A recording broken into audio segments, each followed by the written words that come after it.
Purple Heart Homes presents Putting the Pieces Back Together, a forum for veterans and the community to connect. Here are your hosts, veterans John Gallina and Brad Borders. Well, I'm here, but I don't know about Brad Borders. He's out playing hockey somewhere, I think. Yeah, that's what I heard. Yeah, he's eating MREs and enjoying those Laura Dern cookies. You ever had those? Absolutely not. and I would not eat MRE cheese either. Oh my gosh, that's the best part. I don't know what. Yeah, well, that you would say that as a Marine. But you mix it with a little Tabasco sauce and put it in there. Mix it with a little Tabasco sauce. Yeah. I see. So, it's funny because I've been doing some research about devil dogs, and, I always thought, that was kind of like this term of endearment that meant something like you were a hardcore fighter. And when you do a Google search on the words devil dogs, what you actually get is something that looks like a Twinkie. It's that? A chocolate cream filled cake. It says freshness guaranteed. Wait, is that Drake's? Isn't that the if Brad were here, he would certainly be making a Seinfeld reference. Oh yeah, I'm sure. And so I have this whole new picture of what a devil dog is. It's soft and mushy and not hardcore, but and it looks a lot like you there, Devin. That's a splitting image. And just like that devil dog right there,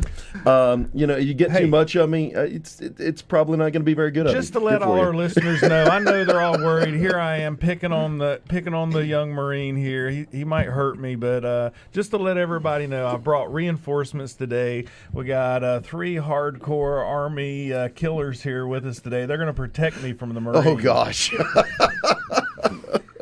I actually thought that I had showed up at the office for a second. What's going on here? Yeah, you pretty much did show up to the office. This is the office for the day. Oh, I suppose so. Yeah. I suppose so. We're going to sit around. We're going to talk about all the great work we've got going on, and some of the projects we've completed, and some of the projects we've got coming up.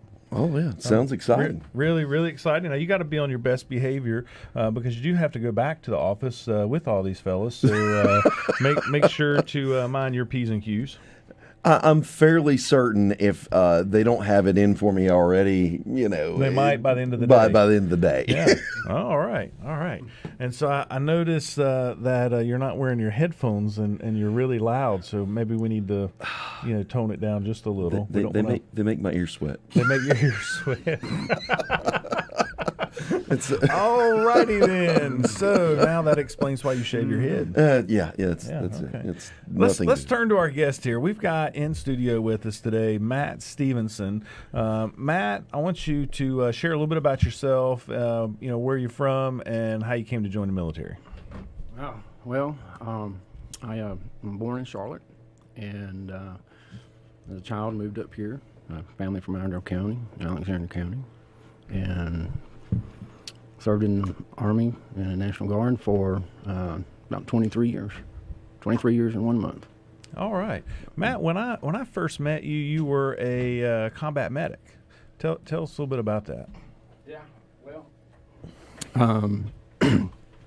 I actually have 5 MOSs, and so I started off in the infantry, and then went into the medical, and then from the medical, when I came full-time in the Guard, I ended up going to supply. So I had an old Sergeant Major tell me one time, he said, I've heard about you. And I was like, yeah. He said, you can kill them, you can fix them, and you can feed them. That's pretty good in my book. That is pretty good right there. Well, I will say you were one of the most loved in the unit when I served with you, and as most people that serve in the military, it's the medic and the supply sergeant that they want to be best friends with. Yeah, that is certainly true. Certainly lovable. We've got 2 other guests here in studio with us. We've got Mark Grindle, and then we've got Heart Attack Rob. I think probably one of our first national celebrities we've had on the show with us today. Oh, that's true. Yeah, our good friends Woody and Wilcox love Rob Harrell, and as we do too. And so, Mark, we'll start with you real quick and tell us a little bit about yourself, where you're from, and how you came to join the military. All right. Well, I'm Mark Grindle, and I'm originally from Albuquerque, New Mexico. I moved out here roughly right out of high school, and I always had a heart of going into the military. I have a long line of military family, so Going in the Army was definitely where I needed to be. And I have like Matt, I've got a few MOSs myself. Started out as infantry at 82nd, and then I switched over to transportation, but it was more for a VIP handler's position, where I was driving colonels and generals and, working alongside some of the higher ups, getting them where they need to be, providing security and stuff. Managed to do multiple tours overseas and did exactly 13 years. I was medically retired. 13 years. Wow. Well, Wish I could have stayed over 20, but that's all right. I'll take what I got. Thank you for your service. I Appreciate completely understand the goal for 20. I know myself, when I got to 9 years and 10 months, I said, I think I've had enough, because if I do over 10, then I've got to go to 20. That's the goal, right? Yep. But so thank you for that. Rob, tell us a bit about yourself. Okay. Rob Harrell. Heart attack Rob, I reckon. But, Why do they call you Heart Attack Rob? Tell us about, tell us about that. I tend to have heart attacks on trips. Okay, now wait a minute. Not just on trips. attacks. You're so dedicated on a trip to Alaska to go help a veteran that was dying with cancer and needed some home repairs so he could have access to his home and spend his final days in his home. You persevered through a heart attack to make sure you completed that project, that you were there through that whole project, and that's how Woody and Wilcox gave you the name Heart Attack Rob. That's true. Now I think a lot of the folks that were listening to Woody and Wilcox, they wanted to call you Heartthrob Rob. Heartthrob Rob? I don't know about that. That one. Yeah, I don't know. Now, he had the heart He attack gets on my the pulse plane, going. right? On the plane, headed there. to Alaska and refused to go home. Right. He was determined to see the project through. Yeah, well, I had an Army doctor fix me up at the hospital, so I was able to stay. So kudos to him. No. But You Yeah. knew that you were having the heart attack, and you did not have them stop it. yes, No, Yeah. after he got off the plane, we I pretty much knew I Had was to having a go to heart the attack hospital. on the plane, and that, I looked around. I mean, what are they going to do? It's going to freak everybody out. There's this really, really big guy next to me, and I'm not interested in being revived by him.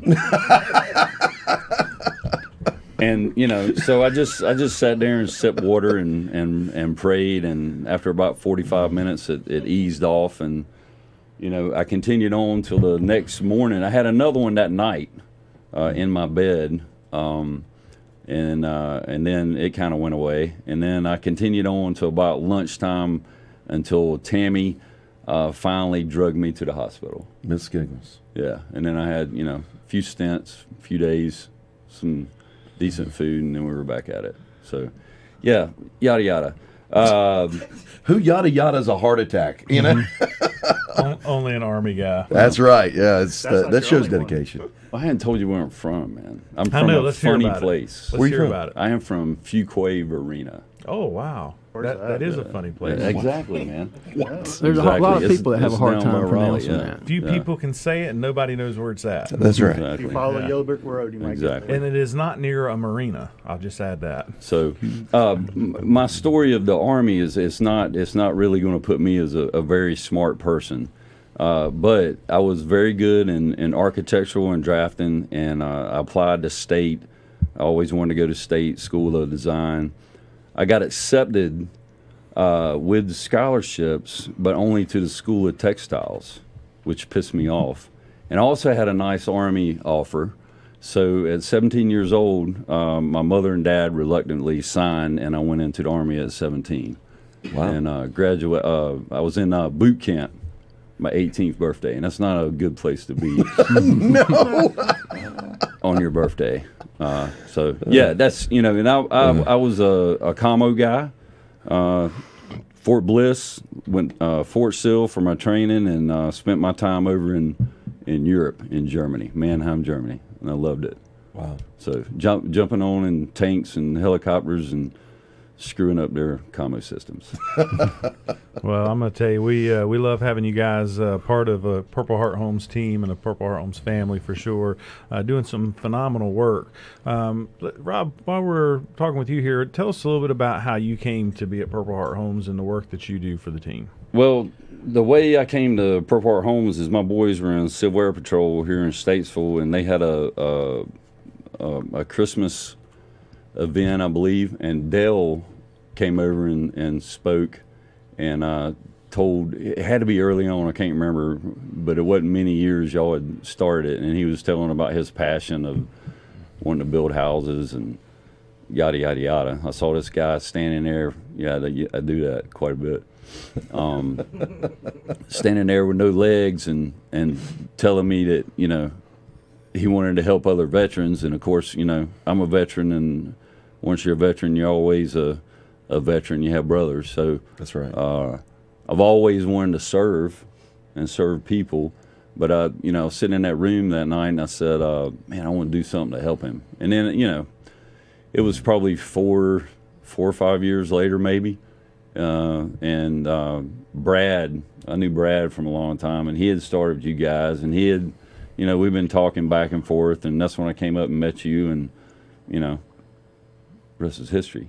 So there's a little bit more history and a lot more depth to you there. And tell us about the mission work that you did prior to, and that pretty much aligns with, you know, not only Purple Heart Homes work, but it really aligns your character with our culture. And so tell us a bit about that. Yeah, my wife and I decided to go into missions, and we packed up our 3 kids, youngest being not quite a year, and the oldest was 5, I think.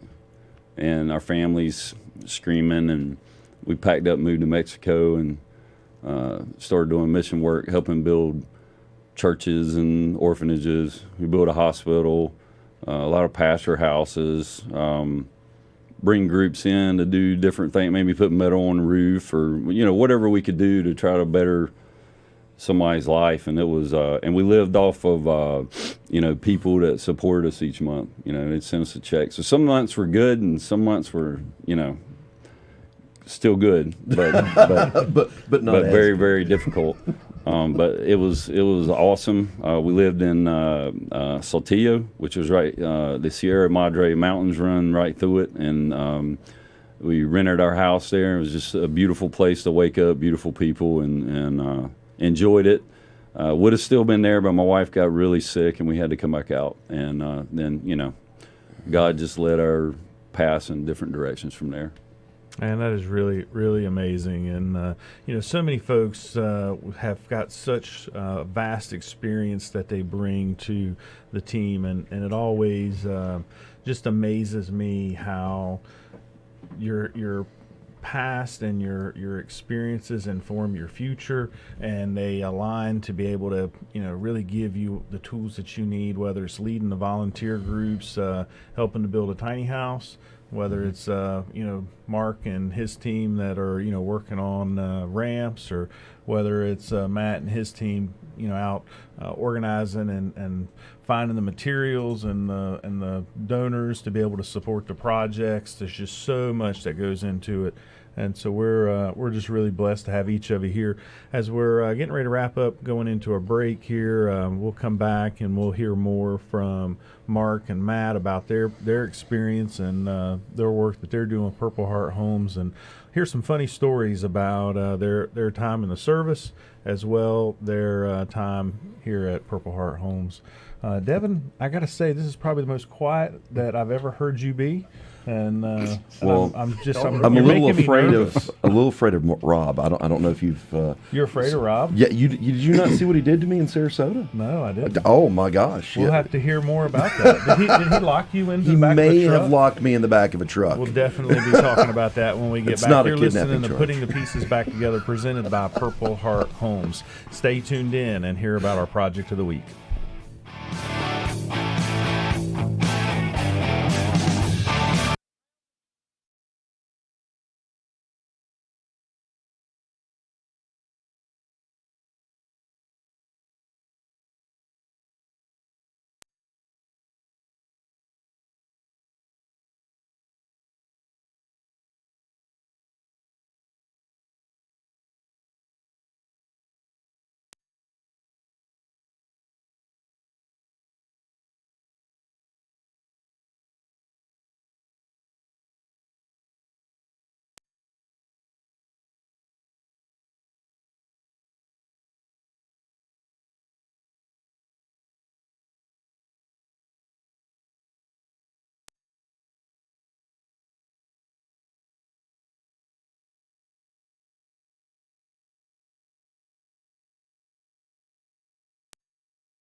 WSIC. All right, we are back live with you in studio, and it's Are they still showing the devil dog? I think I just learned something new that it's you're going from Oh my gosh. from devil dog to ding dong. That's the new. It looked, instead of a Twinkie, it looks more like the old ding dong.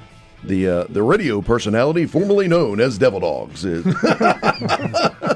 Ding Dong. Hey, you're loved when your guests show up and they give you new nicknames. Yeah, I don't know if that's exactly love there, John. Why don't we get back into interviewing the guests?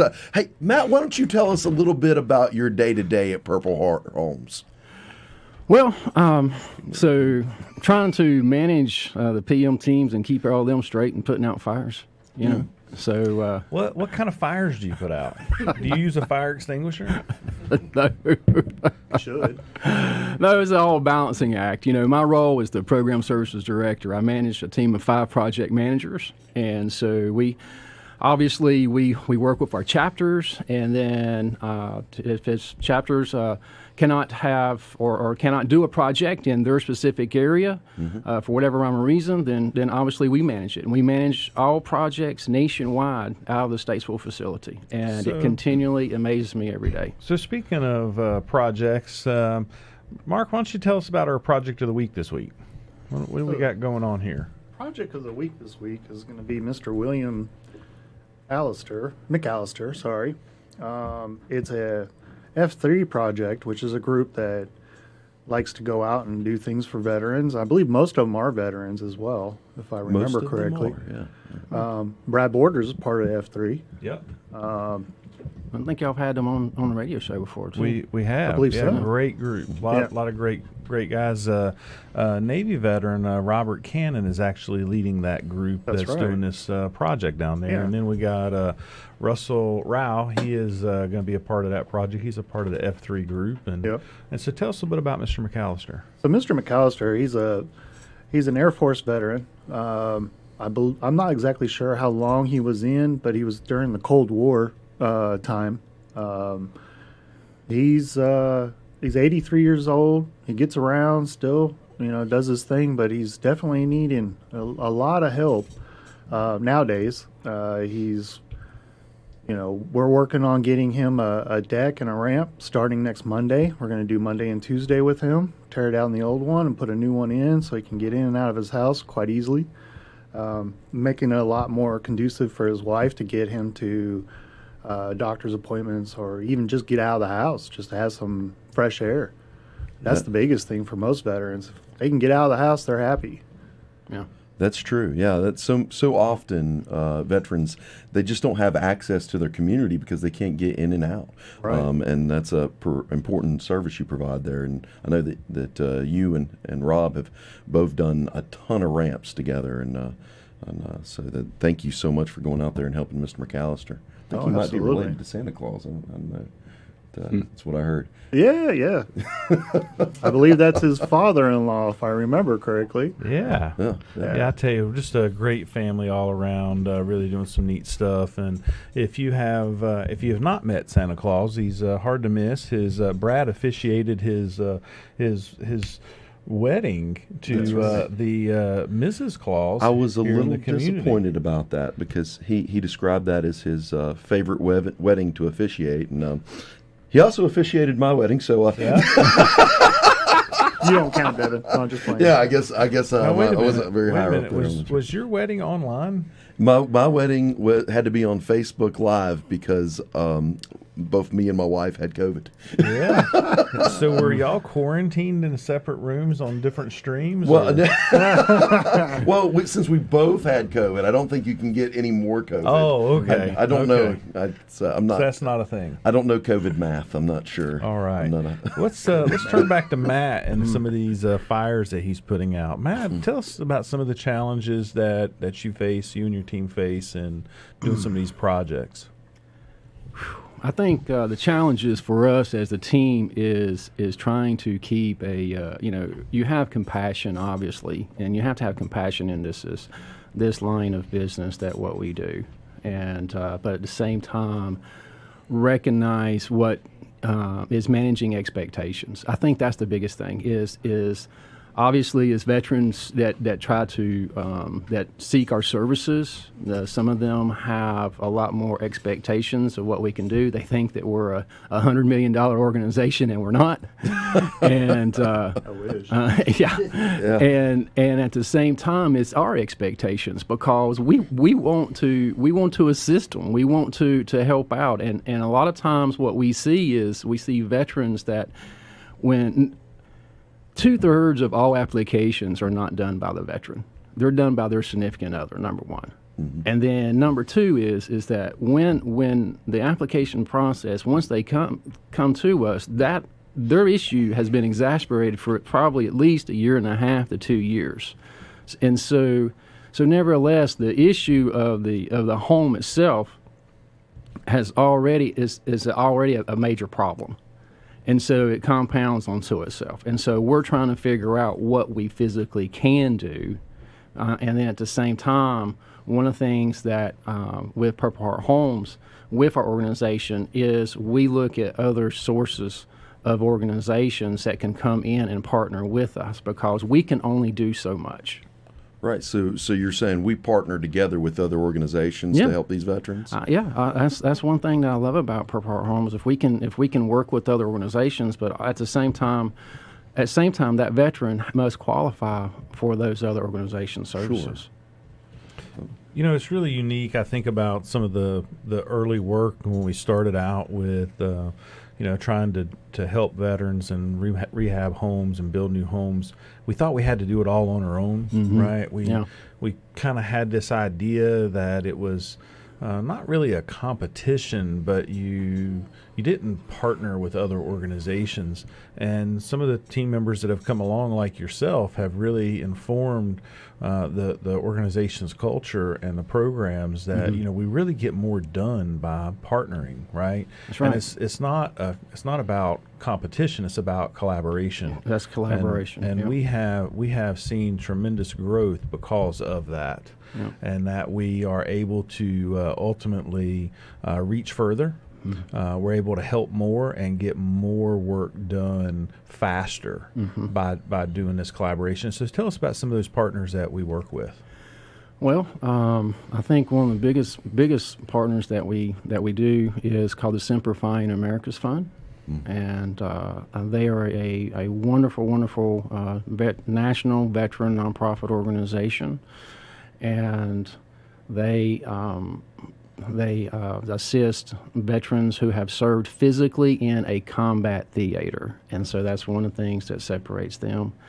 But they also have their own other different types of programs, but they don't have like a home remodeling program. So they have now, once we kind of linked up with them probably about, I want to say 4 or 5 years ago.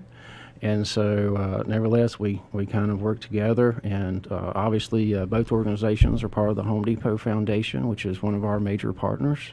And so nevertheless, it's where we just are able to share the associated cost on maybe it's an HVAC or a roof or a combination of sorts, and it's just a little bit more what our bandwidth allows. Another organization is of course, Habitat for Humanity. And so obviously the veteran has to apply for them as well, but they have an internal Veterans Build affiliates that works with veterans. And so nevertheless, whenever we can work with them in some type of remodel or repair. And it was kind of interesting, that kind of partnership developed because we had requests from Oklahoma and Iowa and out in the Midwest and Colorado and stuff, and we didn't know contractors out there. We didn't know them, and so obviously Habitat has a larger presence and with their affiliates, and so that's how we started networking to go through them just to find a contractor, because we have to have a licensed and insured contractor. And so that's how that relationship developed and matured. One of those things where connecting with those other organizations give you other resources. That's exactly right. Yeah. Is there a particular veteran or that sticks out in your mind that you've helped over your time at Purple Heart Homes? Well, I think going back to what John was talking about, the why. I served with John, and I've known John and Odell going all the way back to 1998. And so for me, I kept in touch with them. Then I was fortunate enough to retire. And so after 2013, just still kept in touch, did some volunteer work. And then shortly after Dale's passing is whenever I came on board. And one of my very first projects was a gentleman by the name of David Parker. And it still gets me emotions, but that summer of '98, he was actually referred to us by the Combat Veterans Motorcycles Association, but I don't think he ever rode a motorcycle because he's 100 years old. and so nevertheless, what happened was that his bathroom was needed remodeled. Well, his family had paid for a contractor to go in, and they stifled the family. The floor joists were 2x4s. Oh my gosh. There was no insulation in the bathroom. And they had just put up wall paneling. And I remember his wife saying that it was just always so cold in there, she couldn't understand why. And Really? so nevertheless, local, lives down in Troutman off of Parkertown Road. And so nevertheless, we got in there, and so I come to find out, he served in the Navy on the USS Bunker Hill. Now, Bunker Hill, I'm a big history buff. I've never heard of the Bunker Hill. It was an aircraft carrier during World War II over during the Philippines and Okinawa, and it was hit by four kamikazes, right? Wow. Now, so it killed like 200 some odd men. Now, here's the thing about it, is that Mr. Parker is African American. He's a black man. So he wasn't on the flight deck. He had to be down. He had to be below down the deck. That's where he worked at. And so he's having a fight, fighting against the war against the Japanese. But at the same time, that also there's the conflicts of our society at that time. And so that really just, and a very humble man. And so nevertheless, we took care of his bathroom. We made it ADA acceptable. And his wife was always, he says, now I have heat and my bathroom's warm, and we actually did, flooring repair in the house, and we took up some old carpet. We put down some LVT flooring in the home, and then we actually did a roof repair on his house. So for me, it was just that recognized, what all he went through. But yet he still served, just as humble as could be. Beautiful man and family. What an amazing story. That is, and we meet so many veterans that have these stories that you just you almost can't even imagine them, right? Mm-hmm. That it's you think both the times and the way that our nation is today.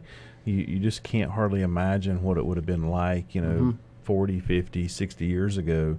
And the number of veterans that we help that are those older veterans, that's really the majority of, who we serve. While we serve veterans of all generations and, from all branches, even the Marine Corps.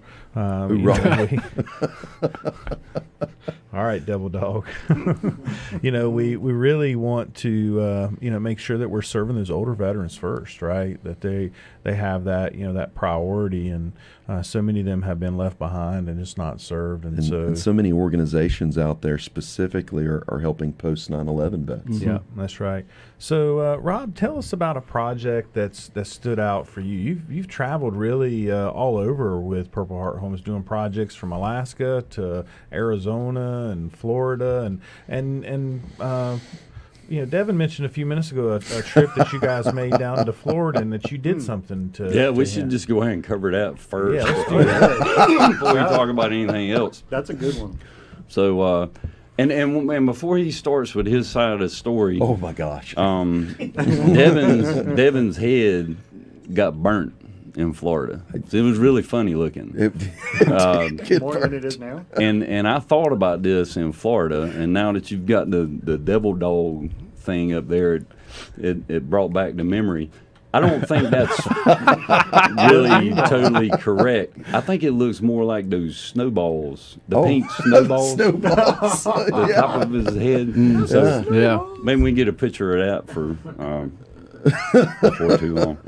Man, there's tons and tons of project that tug at your heart. That the need was so large that you wanted to do it right then as soon as you saw it, and some we were able to turn around really really quickly. Others take a while, but it's hard to pull out like one, but I think the one that's coming to my mind is that little guy in Arizona, and basically all I did is kind of coordinate a chair lift from his back. He just wanted to wash his clothes. He was, God, I don't know how old he was, but he was in the He was in his 90s. Bataan, Yeah, really? Bataan Yeah. Death March. Yeah. Wow. He was a prisoner of war. He got beat in the knees with a pickaxe, and I think the same with the movie that was made. That guy, he was in the same camp. The bird or whatever. So, but that little guy, he's little bitty, 4 foot tall, and just hearing him sing when I go, just so happy and just hearing him sing a If I remember right, song. you tried to saw up a tree in his backyard and he wouldn't let you. Yeah, I got the fire department out there to saw this tree up, and he's woo. I got to have something to do every day. So, and he gets out there with a handsaw. Oh my gosh. And saws every day. So, just was bless his- my that was heart, his man. PT, Him and as his he little called bitty it. wife, both of them are little bitty people. Yeah. So we're going to cut to a break here real quick, and you are listening to Putting the Pieces, presented by Purple Heart Homes, and we are happy to have our special guest on here today with us, but you'll hear more of their stories when we return.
We are back live with you, putting the pieces back together, presented by Purple Heart Homes.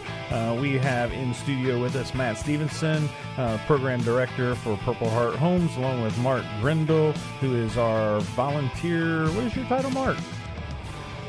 Construction manager. Construction manager. The tiny home. That's right. Now. It's changed. It's changed quite a few times, Yeah. so I have a hard time keeping up. Then we got our production director, Rob Harrell. Rob, you were just telling us before we went to break about a project you worked on in Arizona, where the veteran was in the Bataan Death March, and it was a particular part of that story that I'm aware of, but our listeners aren't, and that I want you to talk about. And you had mentioned his physical training that he did, where he took a handsaw and he'd go out and cut on the tree, maybe not even cutting a full log off each day, but that's how he was staying physically fit. But in addition to that, how he took care of his home and his bride. Tell us about how he would get to his laundry room. Well, they had a basement, which was kind of weird in Arizona. But anyway, there was a basement, and there was a set of steps that was way too steep. It was at least 8.5 inches on a rise, and like I said, he couldn't walk that well, and he got scared. He's fallen down it before, and he got scared, and that's where he washed his clothes. So he had to have someone come over and do it. He didn't want his wife walking down because she was, about as bad as he was. So and I got a video of him riding down that chair, and the smile on his face, and just singing, and he would just sing all the time. And he played golf once a week, every week. Really? Yes, which was impressive. But his yard, he took care of it. I mean, that's what he did. That's what kept him alive, I think, Mm-hmm. And probably what, keeps me alive, too, is just, doing, having challenges and working and whatever, if we kind of quit, I just don't think that's good for us. No shortage of me ever stopping to challenge you, right? Yeah, I'm gonna have to. Daily. Yeah. I will have to. Eventually, I'll have to cut you off. Whenever we get to that point, but no. So from veterans that we've seen over the years crawling into their bathroom because they're an amputee and their wheelchair wouldn't fit through the door, to veterans scooting down steps on their rear end one step at a time because their steps weren't safe and they couldn't get up and down, to all these stories of veterans and the challenges that they face. That's got to have an impact on you all and what drives you to do that work. And any of you want to speak to that and what that does for your passion and how that fuels you each day? I will. I believe that just by being able to help our fellow brothers and sisters that have served along with us, maybe before or even after, it brings a lot of joy to the heart to know that you're able to be there to help them. There was a lot of people that got left behind, a lot of veterans that were not even considered looked at for anything, and their needs and wants just for a safe life in their house is huge. Excuse me. For me, it was. I never knew the depth of the need that's out there. Mm-hmm. I came over to volunteer with PHH just because of the camaraderie. I want to come over and just to hang out, and hang out with friends and stuff and everything. And we did a couple projects or whatnot and all. But it was until you were in this line of work, is that you don't understand the need. And it really very eye-opening, as in what the housing insecurities are for our nation's veterans and their families. And one thing that I will say is that housing insecurity affects mental wellness and stability. Absolutely. And until our folks that's higher up understand that, because they want to throw money at mental wellness, Well, get housing took care of, That's part of because mental illness, that will offset that mental stability. You know, it's really interesting, Matt. That's come to light so much over the last year and a half within our team, that it's not just that we are rehabbing homes or making homes accessible or making them safe. We're really fighting suicide. That's right. Right. We're fighting the epidemic of suicide in the veteran community as a whole, letting veterans know that we see them, we hear them, and that they matter. Their needs matter, their families matter. The work to provide safety and accessibility within a home impacts the entire family. You know, whether it's the spouse, whether it's the children, it is impacting the entire family to help make all of their lives better. And you all do that every day. And you know, Rob, you know, spoke to, you know, some of the challenges and staying busy. But I know one of the things that really causes you stress, Matt, is the backlog, the pipeline of need that is out there. And what's the current rate of applications coming into the organization right now? We're averaging right at 5 a day. And so Five a day. that's 5 a got day. to be a little bit of a burden on you and your team to know that there's only so many resources. That's right. And how might people that are listening get involved and be able to support, and where might that support be needed? Well, that's a big question. I think for me is number one is if you really cannot be physically involved, is join our Hearts of Honor Club. All of us here, we're all members of the Hearts of Honor Club, and you know, it could be just $10 a month.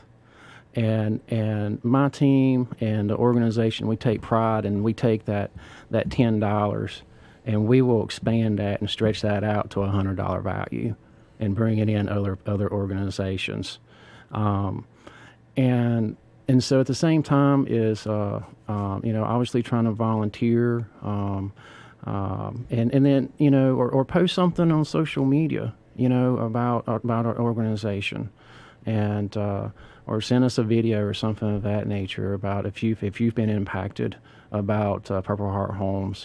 You know, I'm definitely not the techno person, but you know, the YouTube video or whatever it is. So Yeah, Thank you. fantastic. That's awesome. And Mark, with the work that you're doing, what would you share with the listeners about how they may get involved and support some of your efforts? A little bit different than Matt. You work on different types of projects. Share a little Right. bit about that, please. So the majority of what we work on, or that I work on with our team, is building our tiny homes. Our tiny homes are for our veterans that are, you know, needing a good place, stable place, a warm place to be that they can call home. And, you know, it's not free. The lumber ain't free. You know, everything we use isn't free. So we need as much help as possible to be able to help our fellow brothers and sisters that need it. You know, I like to point out too that, you know, I would dare say the majority of military members are almost too proud to ask for help. Yep. And that's absolutely true. the hardest thing, because when you go in, you see some of these houses that people live in, these veterans live in, they are too proud to ask for help, and then ends up being almost too late. And for us to be able to come in, you know, with Matt's team and with Rob and I being able to come in with the tiny homes and helping them out, just, you know, seeing their faces, seeing their eyes light up, seeing them being able to get around and do what they need to do is just the icing on the cake there. You know, it makes everybody happy. You know, it reminds me of the project we worked on down in Concord, the veteran we did. That was with Lowe's. Grover and Monk. Grover Monk. Mm-hmm. And just 2 years hearing you ago. say, seeing his eyes light up, Yep. Grover was blind. Yep. But one of the things he said on his interview when he first saw the house, when he came back in, he's in a wheelchair. He's got these super dark glasses on, and he's like, "It looks so great." Yep. So I could just imagine. But I don't think it was that he actually could see what work had been done and like he liked the paint color. I think it was the warmth of the people that supported. It was the people coming together, Absolutely. and him knowing that he was loved and he was not forgotten, and his service wasn't, just In for vain. nothing or in Yep. vain. Right. And felt that's valued. That's got to have an impact on the volunteers as well. Yep. And so, Rob, would you want to speak to maybe some of the volunteers you've worked with and how that's been seen, how you've seen an impact with some of them? Yeah. Well, I've always been around construction, other than even before the Army and after and stuff. I've done pretty much everything there is to do as far as like house building and stuff. At some point, I suck at some things. By the way, cement could be one. I second that. Yeah. I'm the same way too. I so- was not going to I say can't say much. anything. Wow, just throwing the shade. No. If I'm not good in something, I'll admit it. But I'll get better in it. I'll YouTube it. yeah. I'll figure out how to do it. We only make fun of me on this section. Yeah. Y'all gonna get me off the subject. I don't even know what we were talking Volunteers. about. Oh, yeah, volunteers. We've, I've worked with all kinds. We've done all kinds of projects, and it goes back to even the mission teams. The volunteers or the mission participants, if you want to think about it, we build up to the point to where we're going down and we're going to do this and we're going to bless these people, and it's all it's all about what we're going to go do, right? But every single time, and it worked on the mission field, and it works on these ramp projects and stuff. The participants are the one that receive the biggest blessing. The veteran gets taken care of, so we've done our job as a company. We've taken care of that safety need, but the participants get way more than anything can personally buy. I've had we built a ramp, and seriously, and this guy that we did Saturday, I couldn't even finish it before they go down it. I mean, and you're like, did I get everything screwed down? I hadn't. You hold on to this board, but they're so excited to be able to get out of the house by themselves, and we don't really think about that. So use volunteers in that. We use volunteers in the building of our tiny homes, in the warehouse, and I use volunteers for all the crazy, ridiculous visions that you have that it was cast upon me to figure out how to pull off. But we love making them happen, though. You were talking earlier about, And you can come be a part of that too. Whatever it'll be, I'll guarantee it'll be important. Rob and is it'll the be one interesting. guy that does constantly go, no more. No, that's he draws the line in the sand for John. He may say that at that moment, but when he Right. walks away, he's like, "Damn, I gotta go do it now." So we're picking on John. Can we change the moniker from veteran tiny house to veteran small house? We go from the VTH to the VISH. It's a little more. to the Yeah, the VISH. VISH. Yeah, Vish. yeah, veteran small house. You'll have to talk with Carrie about that. That's her department. She named it. Okay. She named it the Veteran Tiny House. I just want to add one more thing in there as we're talking about volunteers and talking about the veteran types of projects. There's a theory in how these projects are approached. There's a study done a number of years back by the National Jewish Federation, and the study came out with a process called the Patient-Centered Trauma-Informed process, and how projects, and particularly around housing, are approached, and I think it's something that you all do very naturally, whether you know it or not. But whether the veteran has a physical ailment whether the veteran is suffering from post-traumatic stress or traumatic brain injury or military sexual trauma. There's a kindness, and Matt, you mentioned it earlier, the compassion that goes in and the communication that goes into working with the veteran and then bringing the volunteers alongside. That is almost enlightening in the process of doing the work, that you're learning some of the challenges that people face when they have these types of issues. And I know we're working on a project out in Montana right now for a lady who has suffered from a military sexual trauma. And we think about, this, issue as a whole, being in the military, and the military being predominantly, male. Mm-hmm. And then you think about the construction industry, it's predominantly male driven as well. And then you have a female who's trying to get their home rehabbed. Right? We need, in particular, people that are compassionate, that in some cases it's maybe a husband and wife team, or maybe it's just a female contractor that can come alongside and be able to work on these types of projects. We do more of those types of projects than any of the other nonprofits. Mm-hmm. Mostly because of the trust factor that's been developed in the veteran community by you all and the work that you do. And so if you're a listener out there, please get involved, reach out, check out the website, phhusa.org. Again, that's phhusa.org, or you can Google Purple Heart Homes to learn more. We've been listening to Putting the Pieces Back Together, presented by Purple Heart Homes, and we are thankful for each one of our guests today. Thank you for your service, and thank you for the work that you continue to do to serve our nation's finest. Yeah, awesome.